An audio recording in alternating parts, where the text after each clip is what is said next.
अखिल केसनंदगाव श्री गणेश क्रीडा संघ आयोजित नवरात्री फेस्टिवल 2025 मध्ये महाराष्ट्रातील नामांकित सुप्रसिद्ध समाज प्रबोधन आणि कीर्तनकार हरिभक्तपरायण निवृत्ती महाराज इंदुरीकर यांच्या केसनंद येथील कीर्तनाला अफाट जनसागर लोटला होता। तर पंचक्रोशीतील नागरिकांनी, ग्रामस्थांनी आणि माता भगिनींनी कीर्तनासाठी या प्रसंगी उपस्थित राहून कार्यक्रमाला चांगला प्रतिसाद दिला। या पुढील होणाऱ्या कार्यक्रमासाठी असाच प्रतिसाद देण्याचे आवाहन मंडळाचे संस्थापक शिवाजी काका पाटोळे, पुणे जिल्हा राष्ट्रवादी युवक काँग्रेसचे उपाध्यक्ष श्रीकांत पाटोळे आणि वैशाली पाटोळे यांनी ग्रामस्थांना केले आहे। आज मोठा कार्यक्रम या मंडळाने गावामध्ये घेतलेला होता। आता थोड्या वेळापूर्वी निवृत्ती महाराज देशमुख यांचं भव्य दिव्य त्या ठिकाणी कीर्तन झालं। महाराजांनी अनेक उदाहरणं आपल्याला दिलेली आहेत।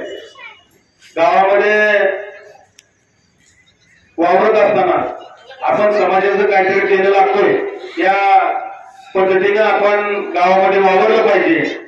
खऱ्या अर्थानं गेल्या 6-7 वर्षापासून पाटोळे परिवारातील युवा सहकारी श्रीकांत पाटोळे हे अतिशय चांगल्या पद्धतीने गावामध्ये विकासाचं काम करीत आहेत, गोरगरीब जनतेची सेवा करीत आहेत। त्यांच्या माध्यमातून अनेक तपासणी शिबिरं या ठिकाणी गावामध्ये झालेली आहेत। अतिशय स्तुत्य उपक्रम तो गावामध्ये राबवत असताना त्यांचे सर्व खंबे समर्थक असतील, शिवाजी काका असतील, आमचे मार्गदर्शक राजेंद्रजी, दंडामुक्तीचे माजी अध्यक्ष राजेंद्रजी सावंत असतील, हे खऱ्या अर्थानं त्यांच्या पाठीमागे उभे आहेत आणि इथून पुढच्या काळामध्ये सुद्धा श्रीकांत चांगल्या पद्धतीने गावाची सेवा करावी अशी मी आईच्या चरणी या ठिकाणी प्रार्थना करतो। आणि पुन्हा एकदा आपल्याला नवरात्रीच्या शांतीच्या खंडामध्ये हे मंडळ अतिशय चांगल्या पद्धतीचं काम करते। दाबरी कला क्रीडा क्षेत्रामध्ये आता अर्धा तासापूर्वी देशमुख महाराजांचं अतिशय चांगल्या पद्धतीचं काम या कीर्तन या ठिकाणी झालं। मंडळीला मी सांगू इच्छितो की महाराजांनी जे प्रबोधन केलं त्याचा जरी बोध घेतला तरी आपल्या विषयाची प्रगती होईल।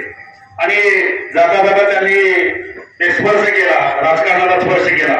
मी देवीच्याच पुढे साक्षीने सांगतो की गावामध्ये कुठलाही उमेदवार असू द्या, परंतु जे काही संस्थेच्या इलेक्शन असतील त्या संस्थेच्या इलेक्शनांना सगळ्यांनी एकोपा येऊन आणि काम केलं पाहिजे, ही माझी प्रामाणिक इच्छा आहे। आता प्रत्येकाचा मतभेद असेल तो भाग वेगळा, या ठिकाणी बोलण्याचं ते कारण नाही, परंतु देवीच्या साक्षीने सांगतो की गावातल्या कुठल्याही माणसाला जर तिकीट मिळालं, पंचायत समिती असो ना ते जिल्हा परिषद असो, त्या ठिकाणी काम आपण प्रामाणिकपणे केलं पाहिजे, कारण तो आपला गावचा माणूस आहे। गावचा माणूस पुढे गेला पाहिजे, त्यामुळे गावची प्रगती होईल आणि गावामध्ये एकोपा निर्माण होईल।